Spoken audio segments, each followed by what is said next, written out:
Hello, hello. Hello, Hey, hello. We'll be starting in about 5 minutes. How you doing? I'm good. How are you? I'm fantastic. Um, Can you hear me? I can hear you just Okay. fine. Make sure that you have your cell phone off or at least on vibrate so it doesn't Yes, ring. ma'am. So do you have a copy of your Got it right here. okay. We should be starting here in a couple of minutes. Um, you don't have to read all of that. We'll just touch on the points where we can, and then we can go from there.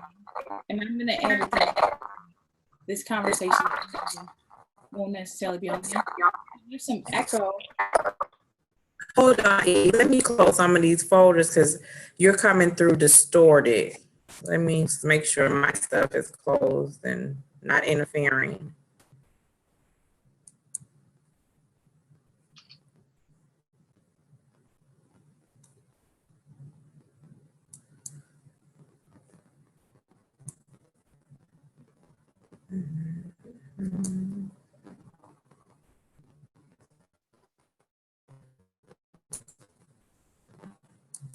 You having a good day today? I'm having a fantastic day. I have my son with me, so there may be times where I need to step out. If that's the case, you can go ahead and maybe take some questions, or we'll go ahead and talk about something that's on the paper. Um, but I'm excited. I really want to know what you're doing it too. I am. I've used them before, and I was actually trying to figure out how to do you can actually do this kind of process through Facebook now. Mm-hmm. So I'm looking forward to doing that and just building the environment for this business because as I'm finding, reaching out more, I'm finding that so many women especially are just so afraid to take the steps. So I just really want to be able to say, hey, here's a safe environment because you are not alone. Right. Yes. This is coming up really distorted. I'm wondering if we are going to have to also do a Facebook Live. Are you hearing that feedback? Yeah. Okay, let me try. Let me see if it'll be easier if I go in through the device versus the computer. Let me do that real quick because I can just stand it right here.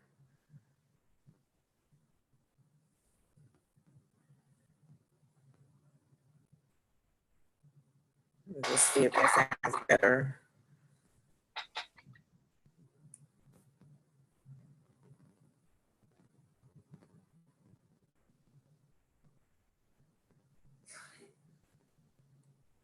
Hold on, give me 1 second. Let me just walk screen my son.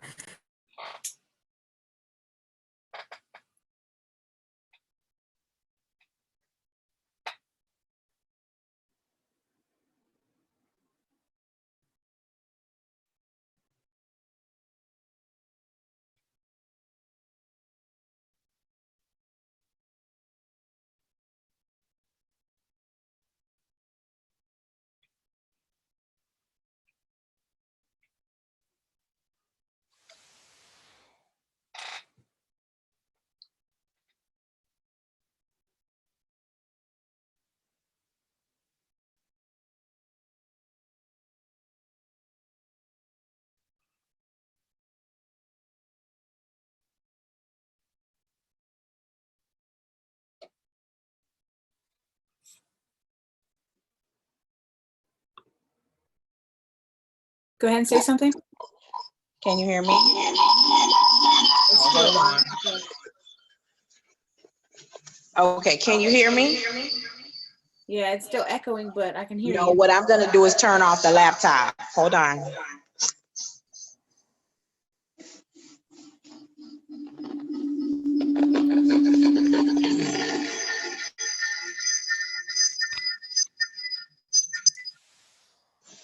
Okay.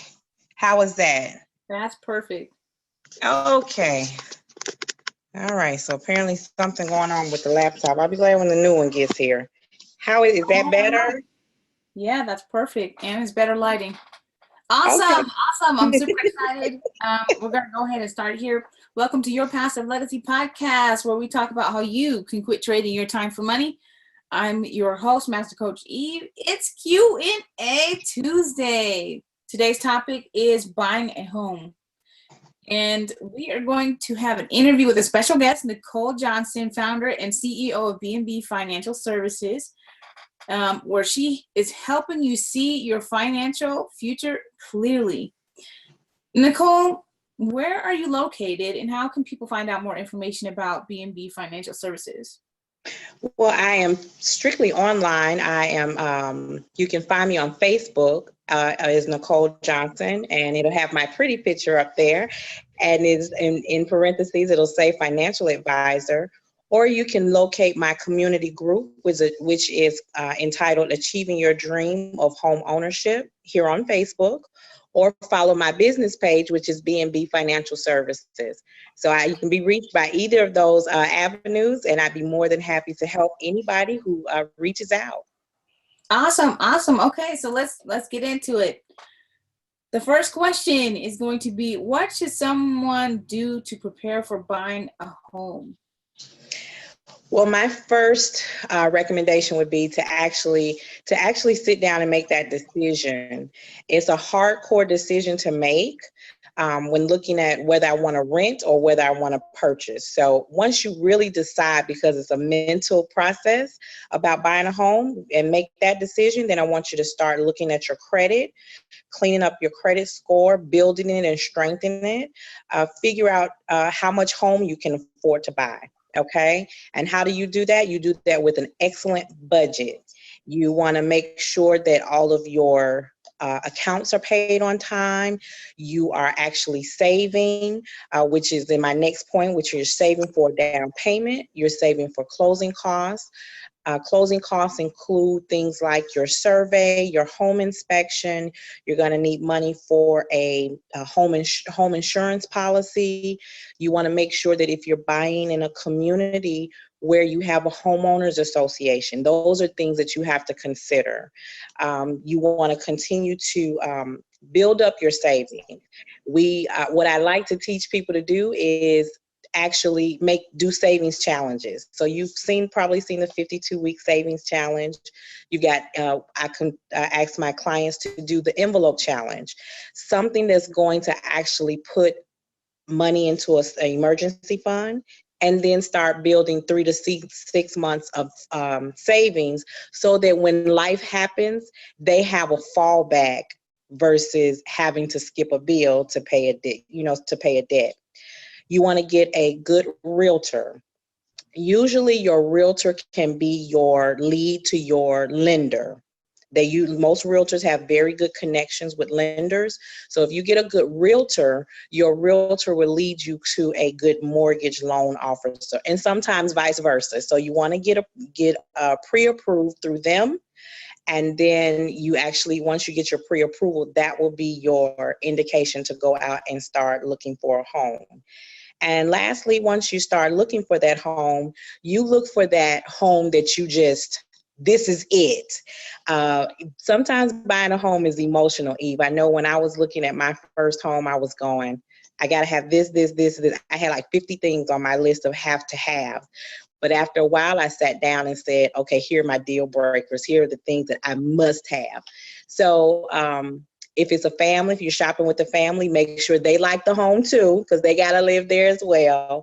And kind of make it fun. Have a good time with it. The process can be stressful, so make this part a fun time for you and your family. Okay, great. That's very informative. The next thing it would be, what are the top 10 things people should know before buying a home? Because I was actually interested in buying a home myself, and I really feel like there's only so many places that you can go to get informed about this stuff.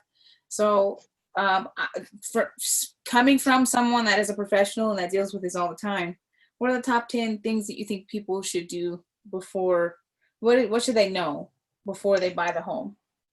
One thing that I did was, I would say you want to decide what area. So if you are a blooming family, you want to keep in mind school districts, safety. So you want to check with there are a lot of technology has grown so much that you can actually do researches on the school systems. So whether you search by district or the particular school and see what their school stats are, like, is the school on the failing list? Probably not where you want to send your children. What are their national rankings? What are their state rankings? And that information, thanks to technology, is all available through the public and through the Board of Education for the district that you're looking in. Okay, if you are a more seasoned individual and you don't have to worry about children, so you want to maybe look in a community, you want to decide if you want to live within a community or not. For me, one of the things that I didn't want was to live on a street where my house is solid brick and my neighbor's house is glowing a dark green. I didn't want that. And because those things can impact, you'd be surprised, those things can also impact your property value and also your ability to sell, because the next buyer may be like me. I don't want to live next door to that. So that's that's another thing to live in, is what is the environment and the surroundings. For me, another thing, because my children were young and they walked to the bus stop, I wanted to check what the crime rate was in the area. Those statistics, that statistical information is also available online. You can call the local police department and get that information, because you don't want to move into a high crime rate area. Okay. Another thing is, in the buying process, you want to make sure that you have some information on the home itself. How old is the home? When was the last time the roof was repaired or replaced?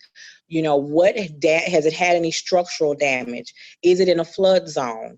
A lot of that information you can obtain once you actually start the negotiation process, but some of it is with different websites like Zillow and other different listing sites. You might be able to find that information. What is the actual property appraised there? What's the property value? How much of the property taxes? Because the property taxes has a direct impact on your mortgage payment. So that's a lot of stuff to consider. One of the other things I would tell people to consider is to price shop for your homeowner's insurance policy. Whether you go with State Farm, Allstate, Geico, whoever it is, you want to make sure that you're asking for a multi-policy discount. I had a client today, she called a company and that company told her $2,000 for the year.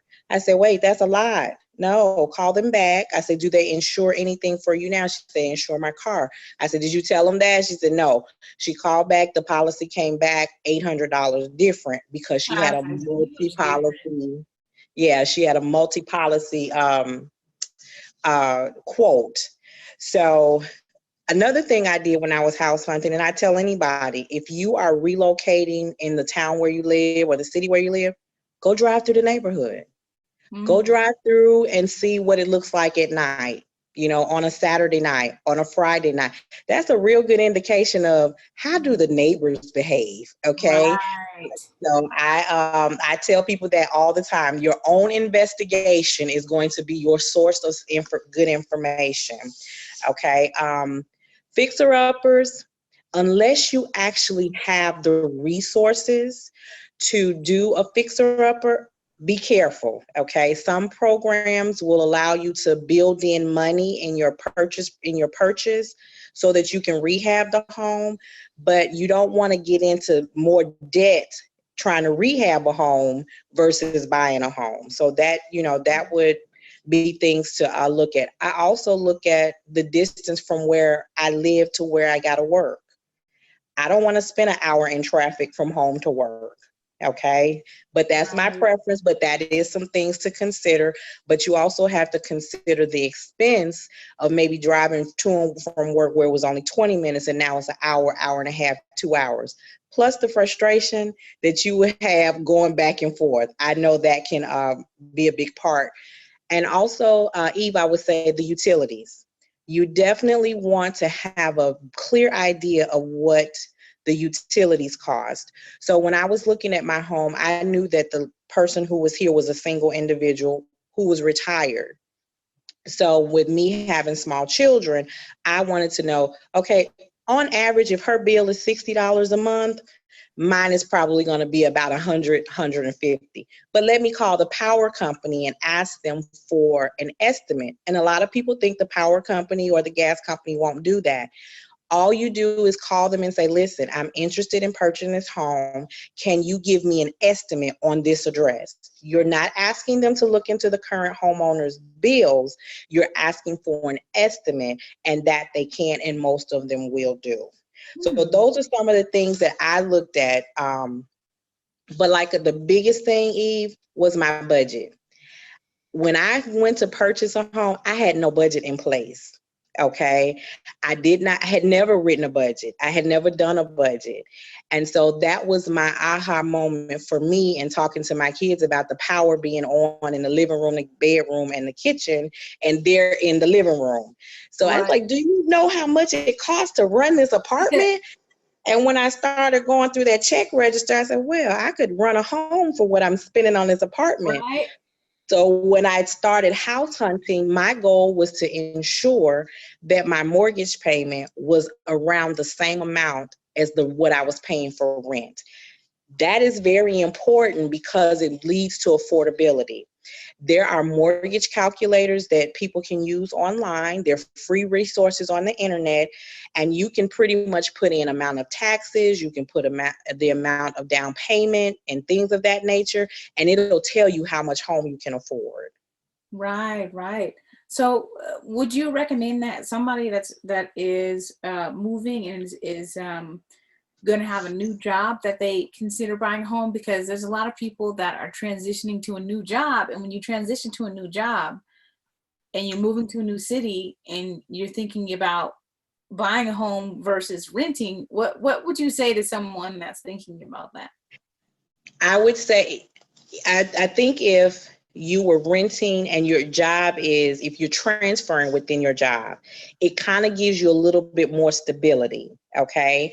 But if you're starting a brand new job, and I would say leasing maybe for a short period of time so that you get your feet wet in your position, because employers in most states have some probationary period, and I'd hate to see you trying to get into a house and then lose the job. The flip side to that is that a lender is going to look for 2 years of employment.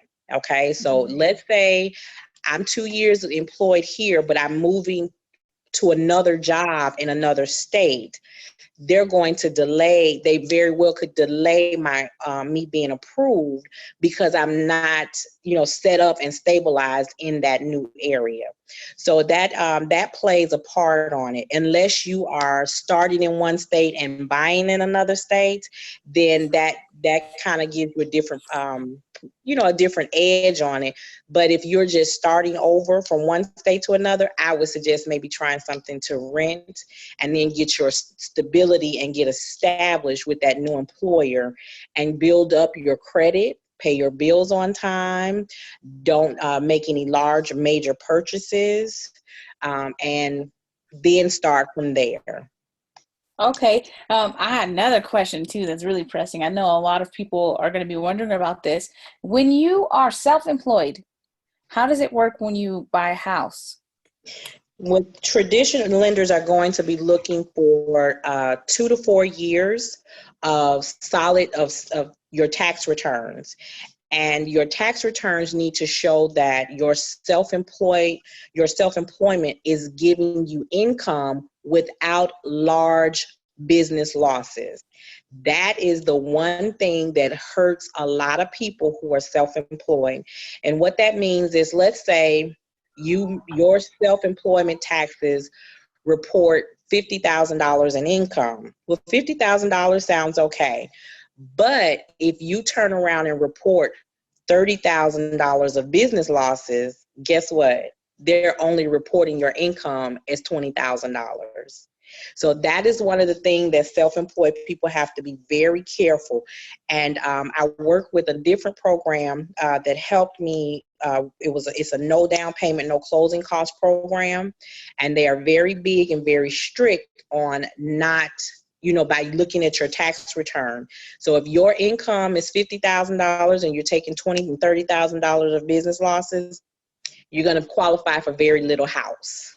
Let me say it like that. Wow. Wow. Yes, ma'am. That's definitely eye-opening too, because a lot of people who are entrepreneurs they're self-employed and they report a certain amount. Wow. So now on the same token though, if you're married and your spouse is, has a certain amount of income, how does that work when you're buying a house and your spouse has more income than you? Do they just add that in, or how does that work? That's correct. You all would have a combined income. So if the husband is self-employed and he makes $50,000 and he has $30,000 in business losses, and then the wife is employed and she makes $50,000 on her wages, then between the two of them, they make $70,000. Okay, so that is a better situation where the combined income is going to take precedent versus his business losses individually. Okay, so now that that's been an eye opener, I'm wondering, what do you think that a person who is self-employed should do to buy a home, like to prepare for buying a home? There's a lot of entrepreneurs actually in the United States. There's 47% of the United States that's self-employed, and 99% of the new jobs come from entrepreneurs. But entrepreneurs need to know that there's a different process when they go to make major purchases. So what can someone who's self-employed do to prepare for buying a home? And if their income is different from year to year, what would you suggest that they do? The lender is going to look at possibly an average, and they'll start off with the last 2 years of tax returns that they have filed. So I would suggest that being very careful with the business expenses, being very careful with the business losses that are reported. And if you need to go back an additional year, so instead of looking at 2 years, you want the lender to look at 3 years where you had more profit, then you would the lender may include an additional year. And sometimes the lender may say, you know what, here's some projected things that you can do, and we're gonna need you to wait till next year. And then you want to follow that plan. I've actually heard some lenders actually tell people, get a full-time job or maybe a part-time job so that you can add some stable income into the entrepreneur income. And so it's just that if everything you do is straight entrepreneur income, you have to be very careful with the business losses. You have to get very focused in your savings, and that will be a critical part of whether or not you can get approved. Is there any difference between a sole proprietor and someone that's incorporated or someone that's running a partnership business? Like, do they? Go ahead. I'm sorry. Is it a different preparation, or is it the same because they're all pretty much entrepreneurs? It would be the same, because as a solo practitioner or sole proprietorship, you're the kid and caboodle. But even if you're in an LLC, unless you're buying it under the LLC, you're still buying it as your own income. Because even in an LLC, everybody has either they're all paid together or they all take the losses together. So if they do not, unless it's being bought in the partnership or in the LLC, you're still an individual. Wow. Oh, wow. That is just, wow. There's a lot to consider. My goodness. And most people don't even think about this, but there are charts and calculators that you can use to determine in different states how much you have to make in order to afford like a $250,000 house or a different type of house. Now, I would say that there are specific states that it's better to live in, and the cost of living isn't so high. And so if you're making a certain amount as an entrepreneur, then you'd probably be able to afford a house in a certain state. Would you recommend buying a home? Would you recommend buying a home that is located in a different state and have that person pick up and move and go to another state because of their income as an entrepreneur? In some states, I would. You've got some states.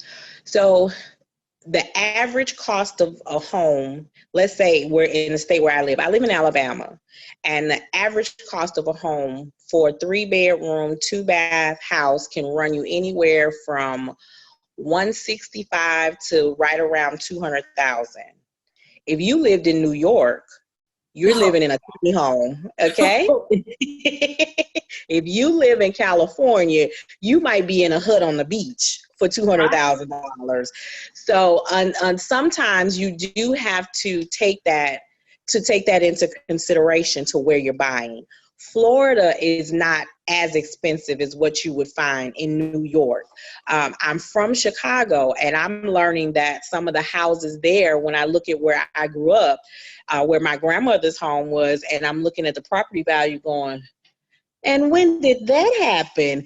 And so it's not what it used to be when I was there 15 years ago, and it is quite expensive. You're spending over $200,000 for a moderate home, whereas in a different state, such as in the South, it might not cost as much. But in states like New York, when I have a client in New York, and they're looking at even a $450,000 house with almost a $1,500 mortgage payment, and it's still a small house.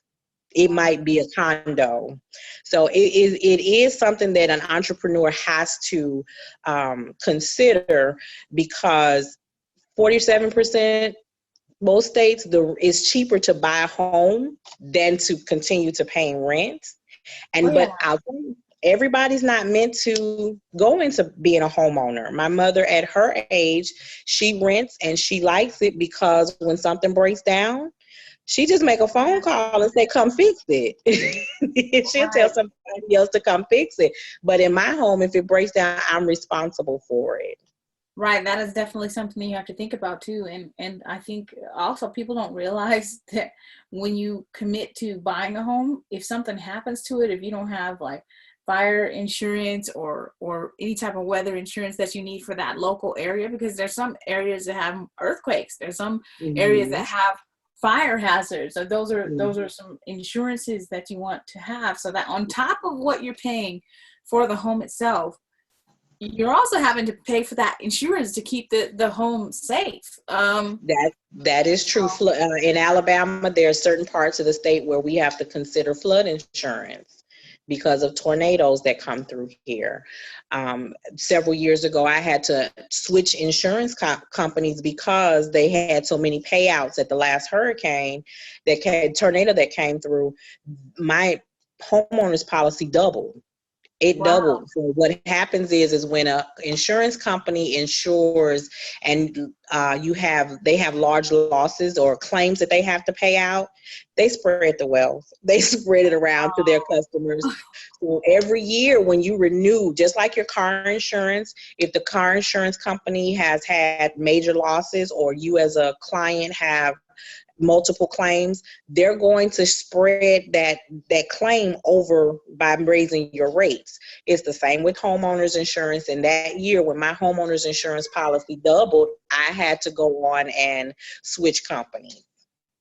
So those are things to consider, because your mortgage payment is going to include the cost of the home that's broken down over 30 years or 15 years if you have a 15-year mortgage. And it's also going to have what's called an escrow account. And in that escrow account, it covers your property taxes and your homeowner's insurance. So if your property taxes and or your insurance increase, guess what happens? Your mortgage payment increases.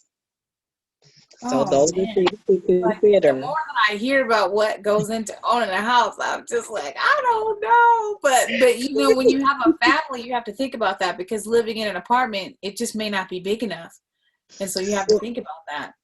Eve, when I lived in a nice community here in Birmingham, and it had excellent school system, but I was on the 3rd floor of an apartment building. My neighbor this way was loud and noisy. My neighbor up under me was nasty. it was worth it for me to buy a house. It was worth it. So those are just the things, you know, as with anything you're going to buy, what are the pros? What are the cons? Okay. I grew up in an apartment, but we spent a lot of time with my grandmother who owned a home. We played in the backyard. We went in the basement. Grandma had an attic, you know, things of that nature. You go back home, you got four walls and everything in between. So you have to consider those things when what is it that you want to leave for your children? And I'll tell anybody, I don't knock anybody who prefers to continue to rent. The flip side to that is if you're talking about trying to make your money give you the best bang for the buck, you're paying someone else's mortgage when you rent. Right. And I also found out too that owning a home is 35% less expensive than renting. I can't believe that. But well, you might look at rent to own or own your house because you're right. So imagine that the person whose apartment building you live in has paid that mortgage off. There is no mortgage. Straight profit from that point. That is straight profit for them. All you're doing is helping them pay the insurance and put a kid through school. Or every time they say, you know, hey, I'm not picking a check up this month, put it in the mail because I'm on vacation. You know, the vacation you actually just paid for. Right. So well, speaking of that, what would you say to someone who's looking to own a rental property? Because I'm pretty sure there's a whole set of other things that goes into that. There are a lot of things, and there, of course, as with any situation, it's got pros and cons on both sides because rental property can be a great source of income. Imagine you are the one who owns the rental property and is paid for. That is a source of income for you. But you also have to be prepared to take care of anything that breaks down in the unit. Let's say you bought a multi-unit building, you got 6 apartments, you got 6 different renters. You got to be responsible for anything that goes wrong in any of the apartments. You're responsible for the boiler. You're responsible for just everything that happens. So like they pay their own utilities, but if the light goes out, the power goes out at the pole and lightning strikes that pole out there, you have to deal with the power company to get those lights back on in that unit. So let's say you have a cleaning company come through and they clean and they mop, but they left a big puddle there. Well, guess what? Though they left the puddle, you're responsible because you are the owner.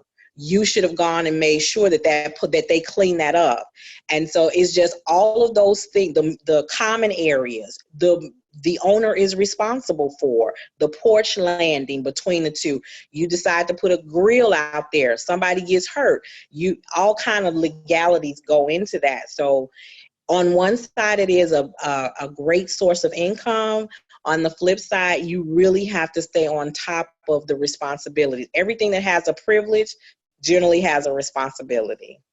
Right. And it's funny because the house that I'm in right now, the landlady has known my husband's family for like 30 years. And so we get a really good discount, but we have to take care of the yard work. We have to make sure that if there's anything that needs to be fixed on the house, we pay for it, and then she takes it out of the rent. So it's kind of like she sublet the responsibilities to us. Yes, she did. Yes, she did. Yeah, I mean, I guess you can do that if you know the family, but that's a really risky business, doing that. And what I find is that a lot of people who have that, what they'll do is actually hire a company that specializes in that. So in Chicago, you had a lot of people who owned 6-unit buildings, 12-unit buildings, but you never dealt with the owner. You always dealt with the leasing company or the management company. So you actually pay somebody to do that. So considering that they're taking care of all the headache for you, it can be worth the expense of what you pay them, and you will pay them out of what you collect in rent from your tenants. Right. Mm-hmm. So it's kind of like a strategic partnership. Absolutely. Absolutely. This has been amazing talking to you about this. Is just so much juicy information. Well, you know what, Eve, I'll tell you one thing that I would tell anybody who's looking to buy a home. Do your own research on the property. look for things like down payment assistance programs. That's where a good realtor and a good lender will come in to play. Every state has some sort of down payment assistance program, and they tend to be an income-based program. However, it is very beneficial. I used a home initiatives program. It's called the IDA, Individual Development Account, in which I made a deposit every month for 6 months until I saved up $2,000, and then I was awarded a grant for $4,000.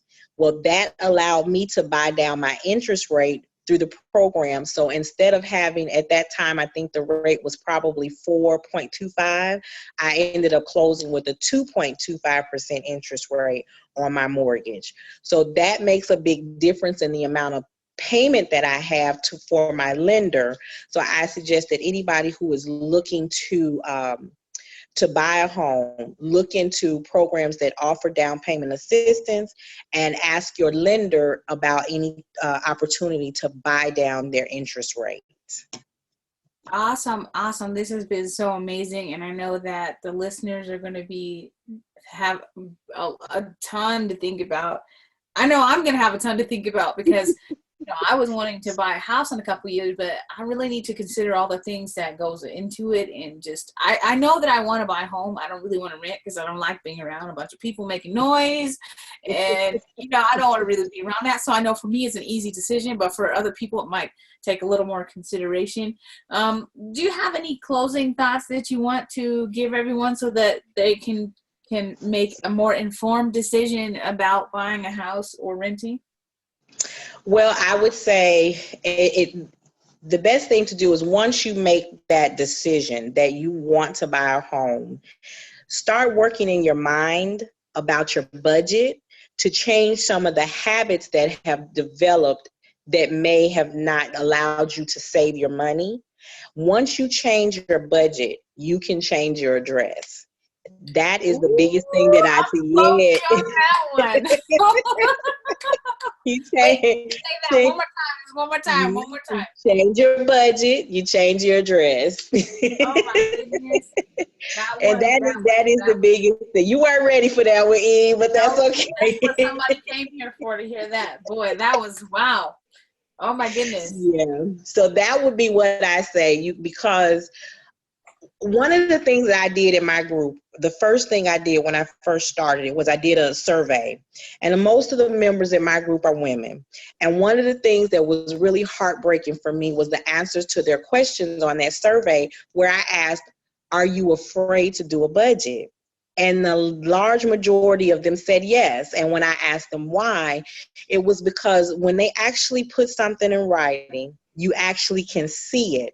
And when you can see that over the last 6 months, you've blown $5,000 on clothes, eating out, movies, and stuff that was just a waste, you feel like a failure.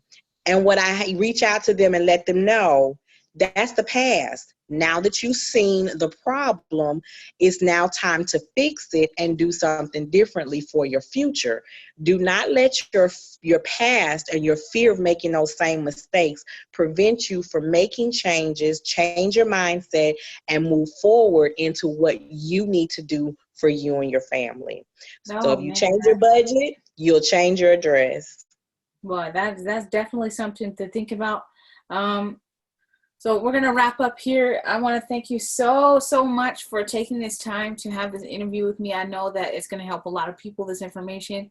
I think that once I put this on the website, it's probably going to get pretty popular really fast, because this information is definitely invaluable, because you want to make sure that when you're buying a home, that you're not necessarily just buying a home. You're buying a neighborhood. You're buying an experience in a community.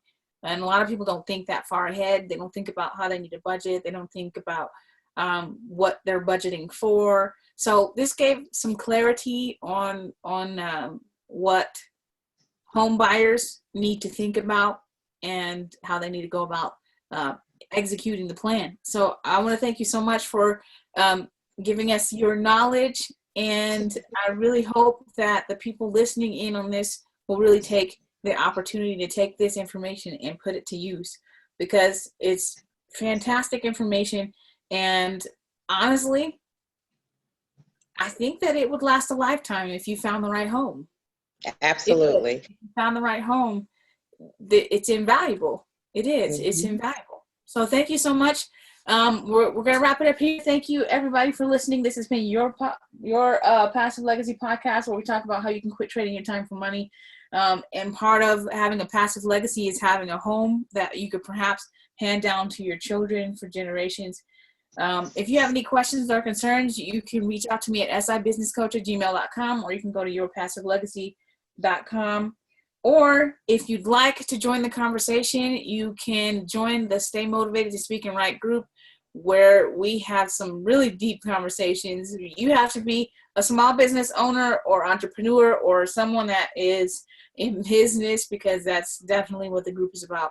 Thank you so much, and stay strong until next time. Thank you, Eve. Thank you. Bye-bye now. Bye-bye.